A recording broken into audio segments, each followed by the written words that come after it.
Kita lanjutkan. Ya. Tadi waktu tanpa batasannya, namanya syarat. Kalau kita ini di waktu itu ada batasan, namanya ajal. Tapi kita bisa loncat ke syarat pada waktu yang tidak ada batasan. Ya. Selama kita ada batasan, selama kita sudah ada ajal, kita udah di syarat. Iya kan? Nggak ada batasan waktu lagi. Ya. Waktu dengan hitungan. Gini bro ya, mengkaji waktu itu betul-betul pusing dulu. Tapi nanti enggak. Ini karena terkait dengan fisika kuantum. Bapak kebayang nggak fisika kuantum sulitnya Pak? Kecepatan dihitung loh, kecepatan cahaya dihitung loh. Bapak-bapak misalnya mau ke planet Mars, ya, harus melewati kecepatan cahaya. Kalau badan bapak yang ikut ke sana hancur loh,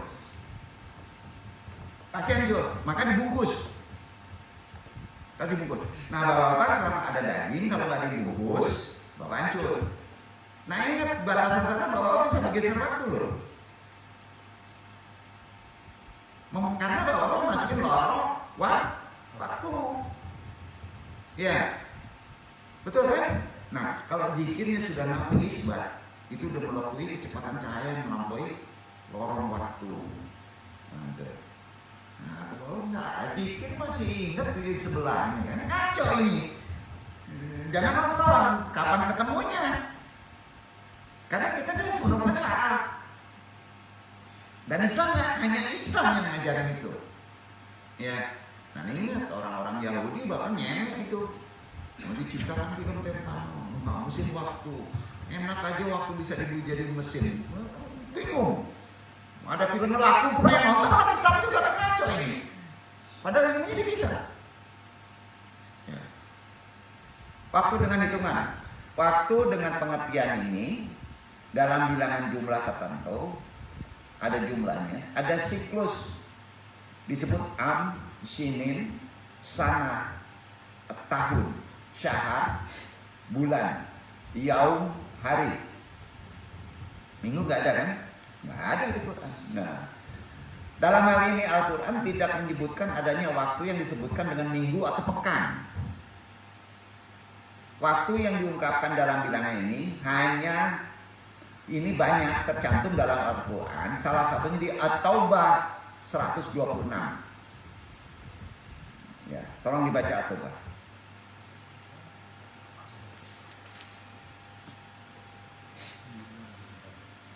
Nah di waktu ini jangan merugi. Makanya di At-Taubah ini orang yang banyak tobat tidak akan merugi. Walaupun kita tidak merasa tidak berdosa.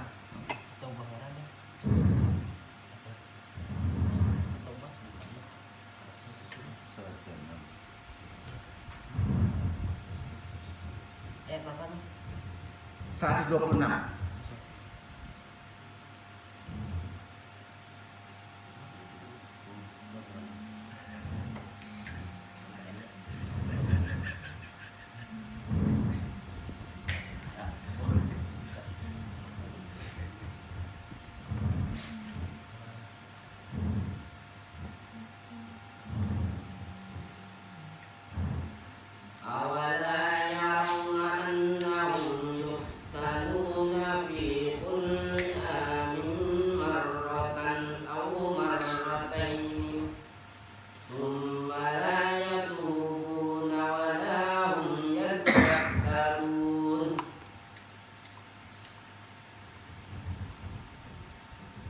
Dan tidakkah mereka orang-orang munafik memperhatikan bahwa mereka diuji sekali atau dua kali setiap tahun, kemudian mereka tidak juga bertaubat dan tidak pula mengambil pelajaran. Mudah-mudahan dengan kita banyak membuat kebaikan, waktu kita diberi keberuntungan ya.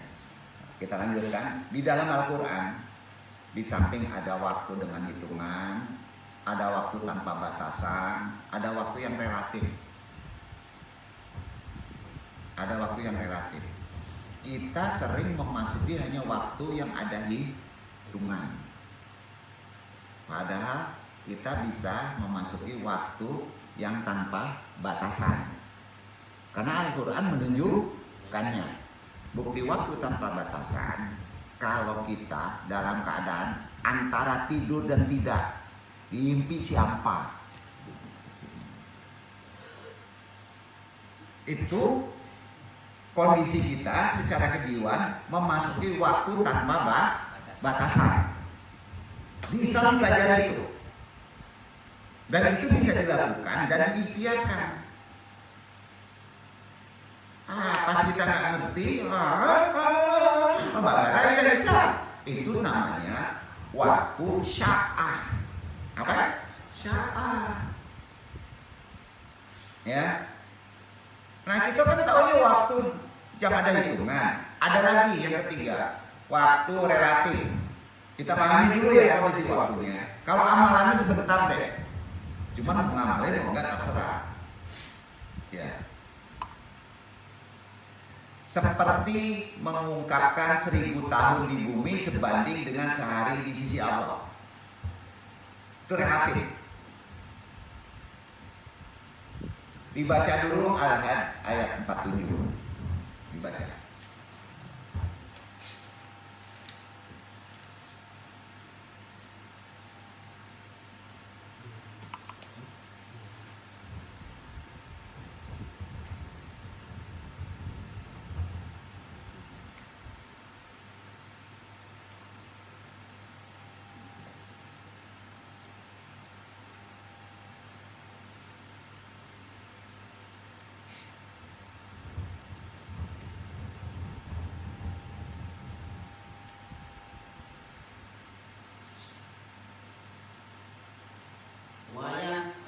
ويستعجلونك بالعذاب ولن يخلف الله وعده وإن يوما عند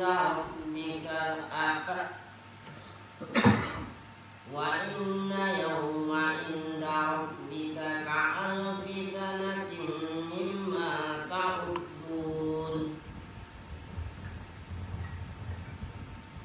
Dan mereka minta kepadamu agar azab itu disegerakan. Padahal Allah sekali-kali tidak akan menyalahi janjinya. Sesungguhnya sehari di sisi Rabbmu adalah seperti 1000 tahun menurut perhitunganmu.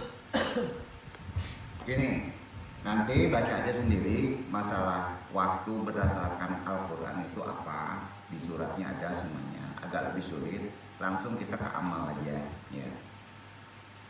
Kita dikasih waktu sebagai kendaraan. Kalau kendaraan itu harus diapa-apa? Kalau kita punya kendaraan, servis, betul? Iya kan? Ya. Di manajemen. Jadi waktu itu boleh di manajemen, diatur. Jadi bahasa manajemen waktu itu betul. Tapi kalau manajemen kalbu, bingung kan dulu. Kalbu mau di manajemen gimana? Yang di manajemen itu nafs, waktu. Ya, paham nggak? Artinya bahasa mudah sederhananya mengatur waktu. Amalannya itu bahwa harus diatur waktunya. Namanya bahasa kerennya di manage waktu kita, manajemen waktu.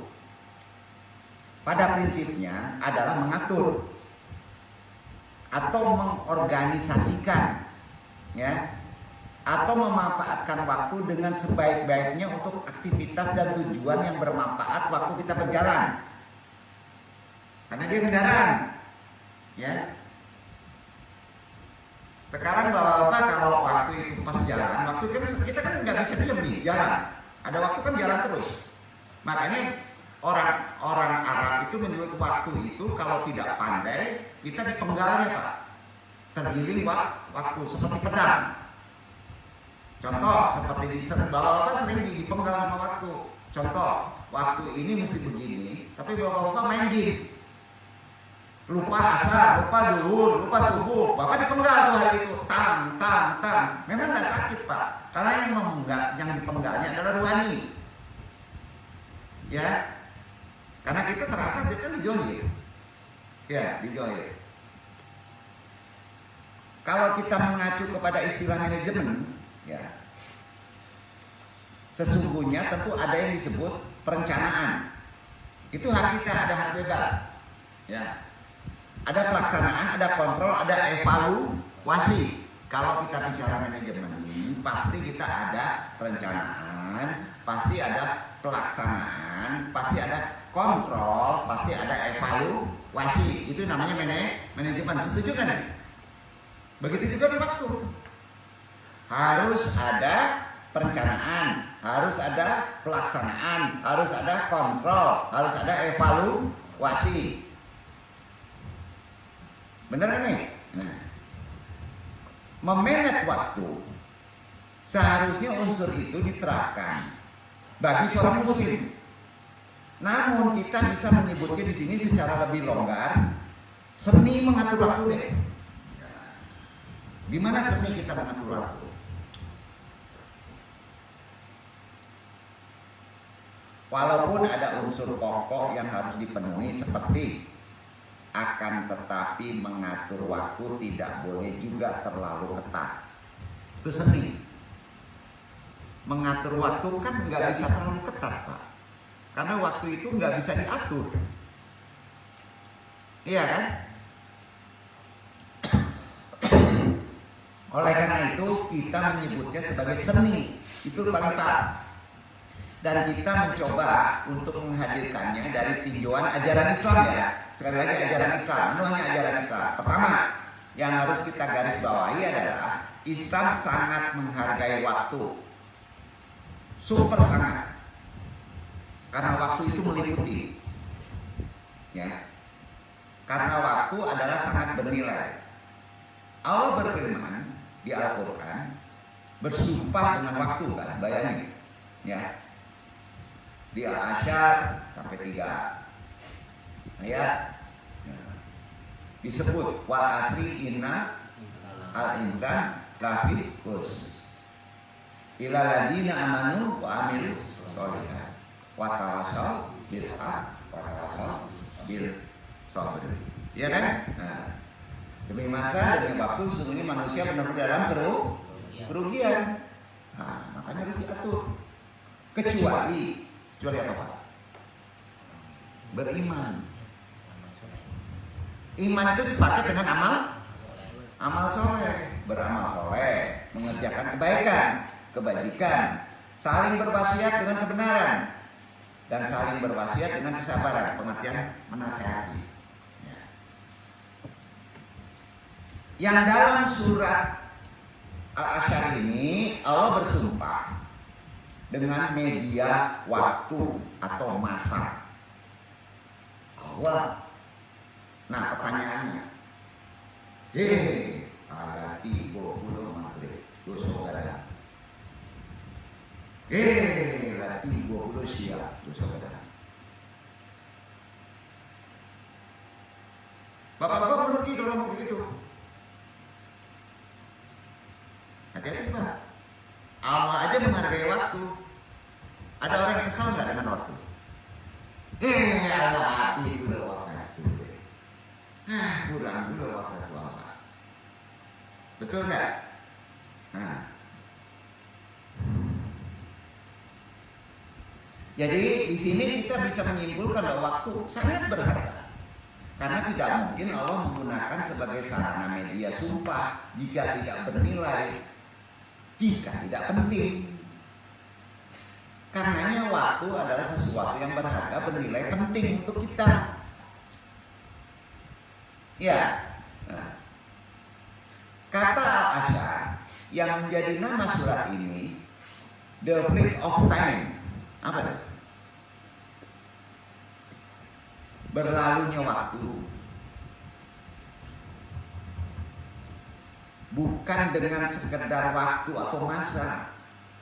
Allah Subhanahu wa Ta'ala mengingatkan kita akan waktu atau al-asyar yang telah berlalu. tidak akan pernah bisa dikembalikan lagi. Ya.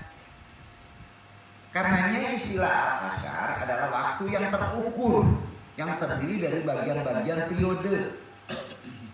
Bukan seperti al-dahar atau ad-dahar yang juga digunakan oleh Al-Quran yang bermakna waktu yang tak terbatas tanpa permulaan dan akhir. Karenanya kata al-asyar bermakna memeras atau menekan sesuatu sehingga isinya keluar. Itu pengertian lainnya. Para ulama sepakat mengartikan dalam konteks ayat ini dengan waktu. Namun bukan sekedar waktu yang ingin ditekankan maknanya di sini. Dianu tidak, melainkan konsekuensi masa lalu yang berakibat ke masa berikutnya. Itu al-asyar. Kalau bapak kena gaplok, konteks masa lalunya pasti bapak kan gaplok orang. Nah, masa sekarang hingga masa yang akan datang akan berpengaruh. Ini kan itu. Hal ini terlihat dari penggunaan dalam beberapa istilah terkait misalnya al-asyar juga digunakan untuk menyebut berlalu perjalanan matahari melampaui pertengahan hingga menjelang terbenam yang biasa disebut dengan sore terbenam. Kalau kita bisa kita katakan bahwa sore adalah akhir atau titik jenuh perjalanan keseharian kan. Nah, yang nantinya akan ditutup dengan malam. Nah, jadi kata lain yang juga seakan dengan al-asyar adalah al-musyirat, yaitu awan yang mengandung butir-butir hujan sehingga karena beratnya akhirnya menurunkan hujan. Al-musyirat. Jadi al-asyar meski bukan waktu yang terukur, ada fase yang bisa kita sadari dan kenali, namun berjalan lalu berkonsekuensi ke masa berikutnya. Karena itu pasti asar doa itu hati-hati Pak, sangat baik. Karena doa itu berjalan. Ya. Orang-orang banyak tidak sadar akan fase ini. Dan begitu berharganya dan pentingnya bagi dirinya, lalu ia terlena dibawa oleh waktu. Ini potret dirinya sekarang terukir oleh masa lalu, itu yang tidak pernah kembali lagi. Menyesal. Untung kalau ia bisa menggunakan fase-fase masa lalu itu secara baik dan untuk kebaikan sehingga ia kini memetik buah manisnya sekarang. Andal wakat namanya. Nah, ini susah juga. Jadi dalam konteks waktu itu diciptakan Allah, tidak ada yang istilahnya waktu siang. Paham? Bapak nggak boleh menyebut waktu siang. Kapatang dan siang. Terkait waktu, renungkan. Allah tidak pernah menjolimi makhluknya. Jadi bapak-bapak tidak ada yang dalam konteks waktu itu bapak-bapak siang. Tidak ada. Jadi bapak nggak boleh ngomong kapatan siang. Nggak boleh. Benar nggak? Kenapa? Gini, waktu hanya adalah fase yang kita lalu. Tidak pernah menentukan untuk siangnya kita. Iya kan? Justru kita yang menentukan.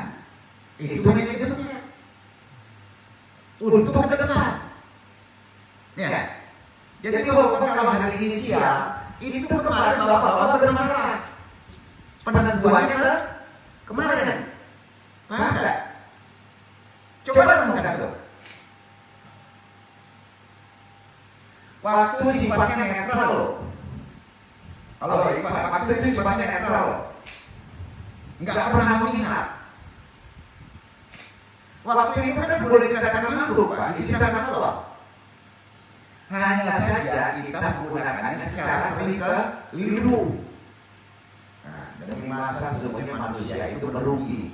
Kalau dalam kehidupan hari ini kamu berbuat jelek, maka generasi selanjutnya itu keseimbangan bukan karma, bro. Sampai berapa? Sampai ya. Tanya. Sampai saat ini masih jomblo. Halo. Kapan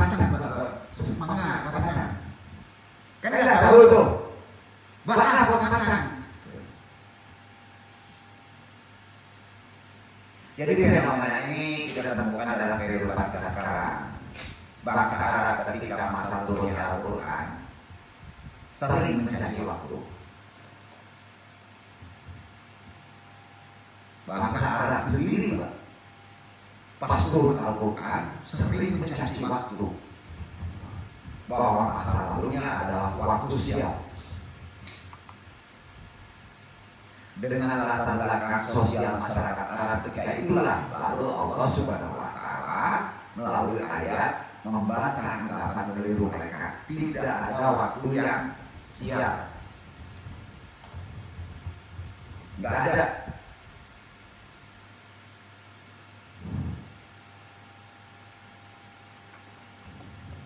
Karena waktu sebenarnya netral dan untuk kita. Jika mereka gagal, itu bukan karena waktu, melainkan karena kesalahan mereka sendiri. Gitu ya. Nah, lalu dalam ayat itu Allah SWT membimbing agar manusia tidak rugi, agar kita tidak rugi. Ada 3 faktor yang bisa menjadikan manusia tidak akan dilindas oleh zaman. 3 faktor ini adalah keberuntungan manusia nanti. Pertama, iman dan amal soleh satu paket dalam konsep waktu. Harus iman, amal soleh.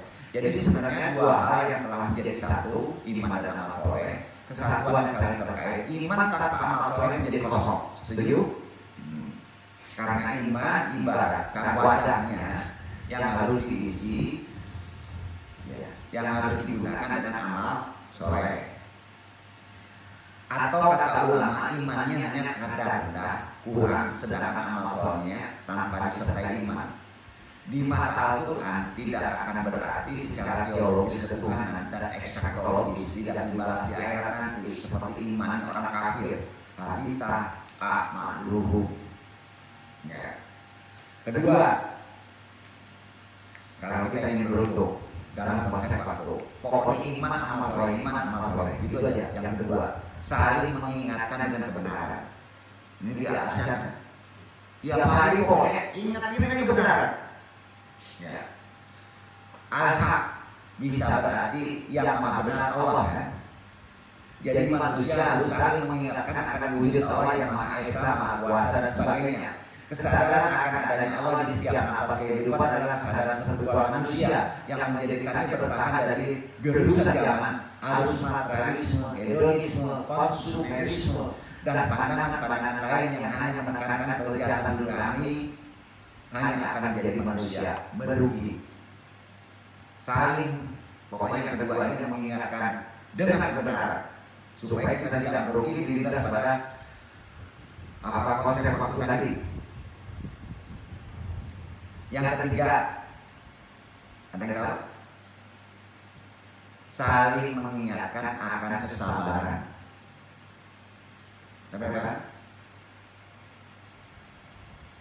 Apa sebenarnya kesabaran?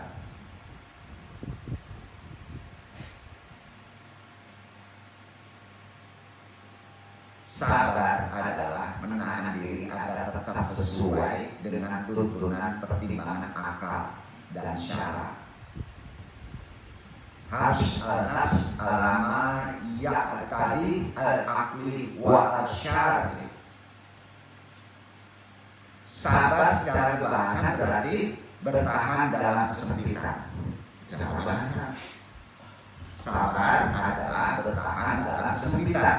Asal makna sabar dalam bahasa Arab memiliki 3 makna pokok terkait dengan bakat, yaitu menahan bagian yang tinggi dari sesuatu, ya, seperti keras, tahan, sabar, walaupun begitu,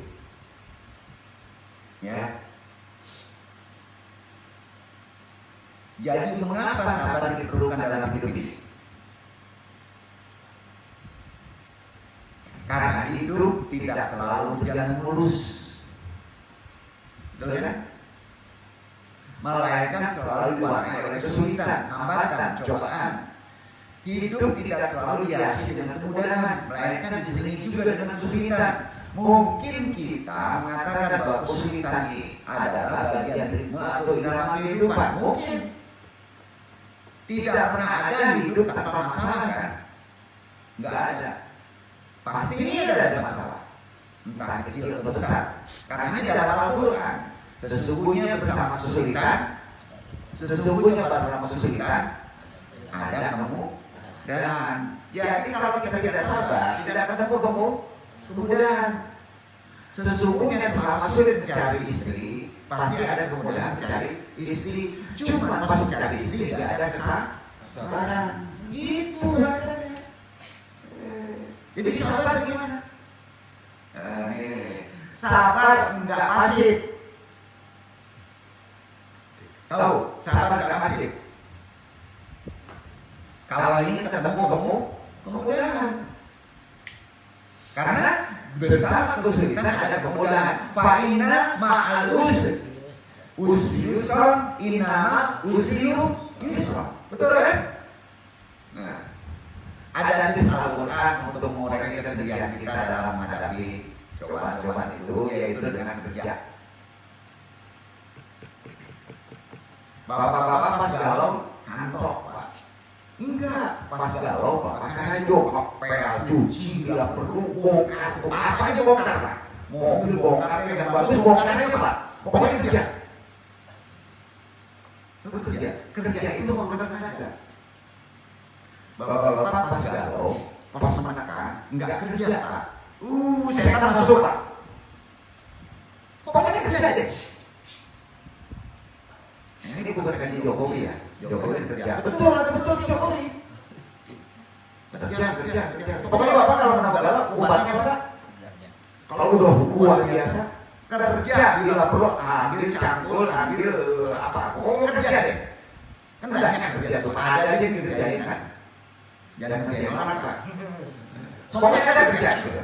Jadi itu rahasianya dalam konsep waktu ya. Nah, kenapa demikian? Pasti nanti ada manfaat, pasti paham. Ya. Ini tipsnya kerja kalau sedih yang banget gitu. Pokoknya kerja. Oleh karena itu dalam ayat selanjutnya kan disebut jika kamu selesai dari suatu aktivitas, maka tegaklah, bersiaplah untuk melakukan hal lain. Wa idza faragta fansab. Lalu sadarkan semuanya kepada Allah, karena dalam ayat terakhir disebutkan Rabbulah, berharaplah, wa ila rabbika farghab. Ayat ini kerja adalah suatu keniscayaan, bukan semata untuk kepentingan material, untuk memperbaiki kesedihan. Bila perlu ada gaji, nggak apa-apa. Pokoknya sedih itu hilang. Sedih Bapak pikir kacau lah. Sedih nggak dipikir, kesedih hilangkan fokus dengan kerja. Itu kuncinya. Islam mengajarin itu. Ya. Menghasilkan uang bukan material itu, melainkan secara psikologis.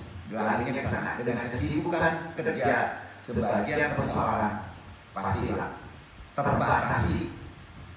Di ayat terakhir ketika Allah menyuruh kita untuk berharap hanya kepadanya, itu artinya bahwa tidak hanya kerja sebagai upaya humanisasi pemanusiaan dalam pengertian kerja sebagai upaya rasional untuk menghidupkan kehidupan, melainkan kerja bukan sebagai tujuan. Manusia itu bukan kudo. Jadi kerja itu bukan tujuan. Kenapa? Kerja itu untuk menghilangkan cobaan, bukan semata-mata materi. Setuju Pak? Iya.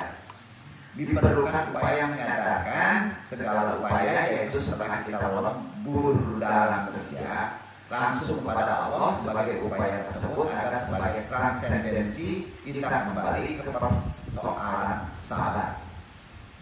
Kembali dulu, baru ngerti sabar. Jadi sabar atas segala cobaan bisa dibatasi dengan kerja.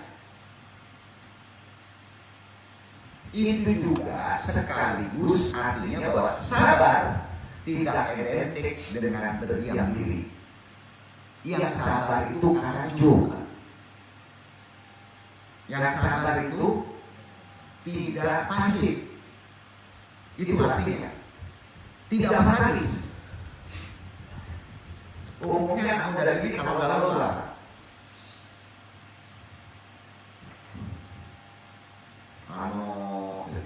diam. Nah, ya itu bahaya. Itu fatalis. Kerja apa aja. Wa in tasbiru wa tattaqu fa inna dzalika min azam al-umur. Yang turun setelah perang Uhud, waktu perang Uhud ini kan mengisyaratkan kepada kita bahwa kekalahan kaum muslim pada perang Uhud adalah karena mereka tidak sabar. Bapak-bapak jomblo jangan-jangan tidak sabar. Bapak-bapak tidak dapat kerja kadang-kadang tidak sabar. Perang Uhud kaum muslim kalah karena tidak sabar. Dalam pengertian bahwa seharusnya pasukan berpanah bertahan di atas bukit di posnya, bukan turun merebut rampasan perang.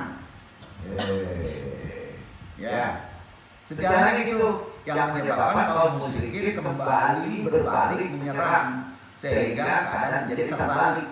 Di mana kaum muslimin yang sudah mendekati kemenangan menjadikan kalah cangok di rampasan perang. Ya. Sabar dalam konteks itu adalah konsisten dengan petunjuk Nabi dan bertahan adalah sebuah strategi perang, bukan berdiam diri.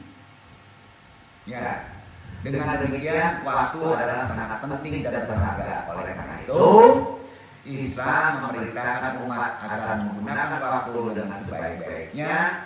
Dalam ayat Al-Quran diterangkan, Fa'idza faraqta fansab. Terkandung makna bahwa setiap setelah selesai dari satu aktivitas hendaklah tegak, fansab, tegak lagi, tegak, memiliki pengertian bersiap untuk melakukan aktivitas yang lain. Gagal mau tegak balik. Tunggu dulu, saya dari Andong. Tidak balik. Tunggu. Andong sih manusia.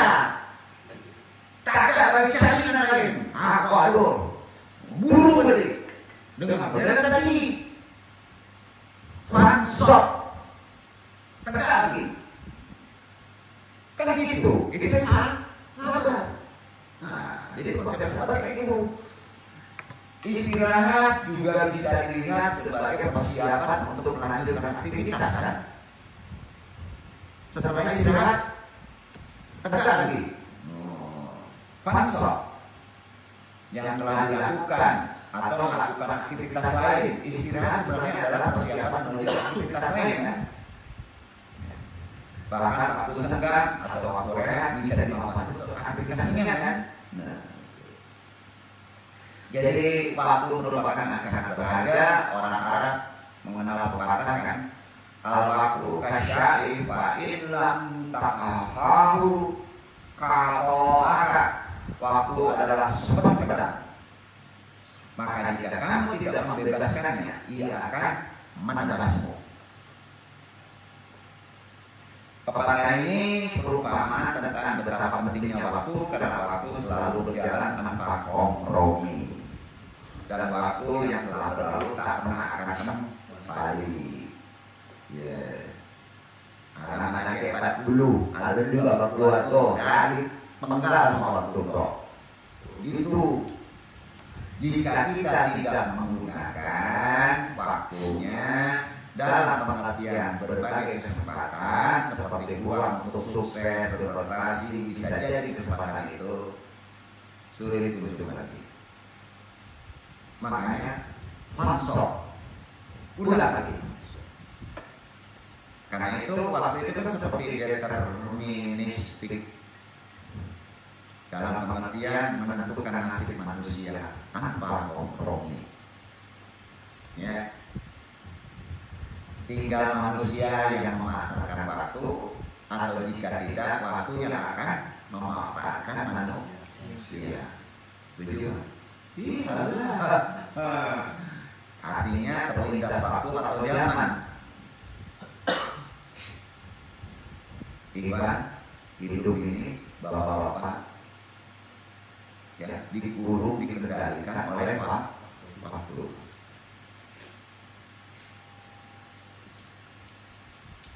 Karena itu waktu memiliki hukum al-waqt atau determinisme zaman.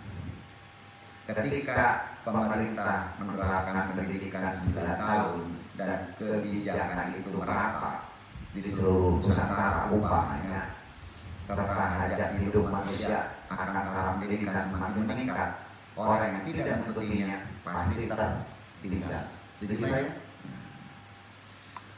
Karena itu di sini penting untuk sampaikan dalam pengertian lebih umum dulu, dibaca Al-Baqarah 103 dibaca dulu.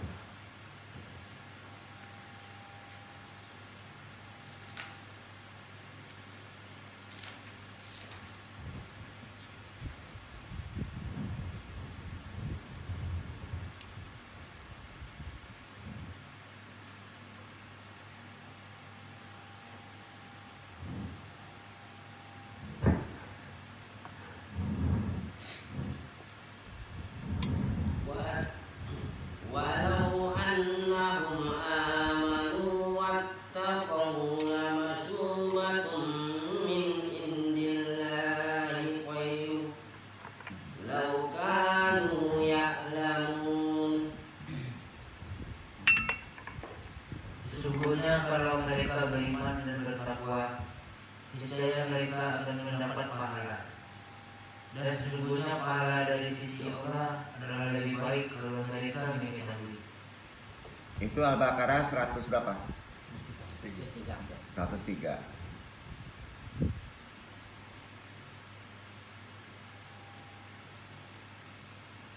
Innal sholatu kanat alal mu'minin kitaban mawquta. Itu Al-Baqarah tapi ayatnya berapa itu?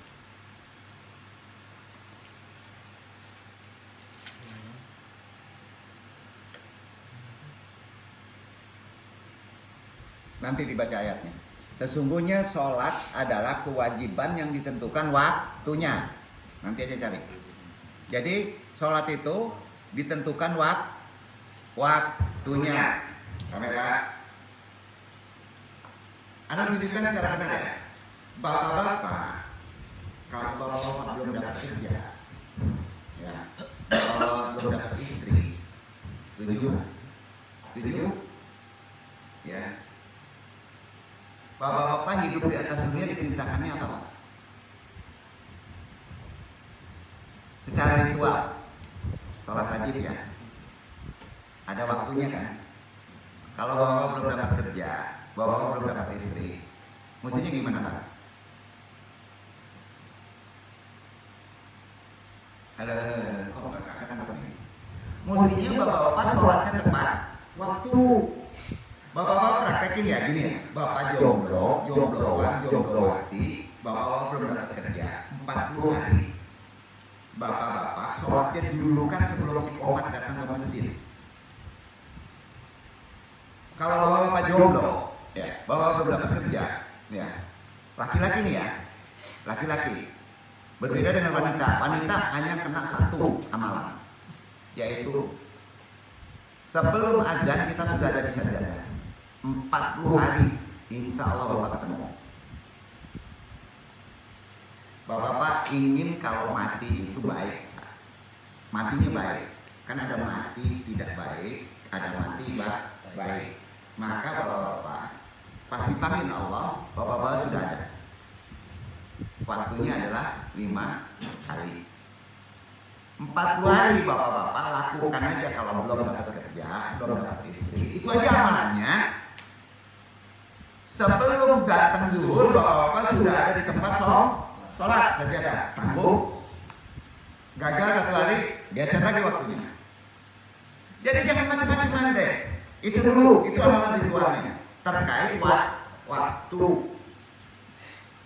Setuju? Nah, banyak sampai titik aja ngajinya, karena itu yang bicara ini. Jangan mundur belakang. Jadi pengen dapat kerja yang mapan, pengen dapat istri yang benar, ya. Jangan soleha Pak, terkait dengan diri. Nah, kalau diri nggak soleh, dapat salih nantinya kan, gitu kan. Nah, kacau Pak. Jadi kalau kita soleh baru dapat soleh, gitu kan. Nah, berat itu. Kalau dapat istri, pengen dapat istri 40 hari sebelum ajan masuk, bapak-bapak sudah ada di jaga. Jadi gini, bapak-bapak yang memenet. Jadi bapak-bapak harus ngelihat waktu berapa jam lagi nih mau sholat zuhur. Oh, 5 menit bapak sudah ada di sajadah. 40 hari sanggup. Bila perlu, karenanya terkait sosial, hubungan sesama manusia, laki-laki di masjid mabok ini 40 hari. 5 waktunya enggak. Insya Allah tuh, buktiin itu. Sama ya? Mudah-mudahan ini bermanfaat karena ini terkait dengan skala prioritas atau fikih al-aulawiyah. Besok kita bahas. Skala prioritas kita dalam waktu adalah itu tadi 40 hari sebelum azan masuk kita sudah ada di masjid, atau kalau nggak bisa ke masjid sudah ada di sajadah. Insya Allah.